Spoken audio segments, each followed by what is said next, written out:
బిడ్లరా, ఇప్పుడు నేను రాజమండ్రి దివాన్ చెరువు దాటిన తర్వాత మరి కొవ్వూరు టోల్గేట్ వైపు మరి వెళ్తున్నప్పుడు ఇదిగో మరి ప్రవీణ్ పాడాల గారి యొక్క డెడ్ బాడీని మరి ఇక్కడే మరి ఫైండ్ అవుట్ చేశారు.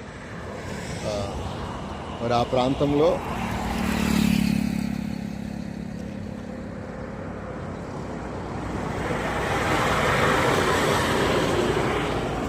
మరి నా వెనకాల మీరు చూడగలుస్తారు నయారా పెట్రోల్ బంక్ మనకు కనబడుతుంది అక్కడ.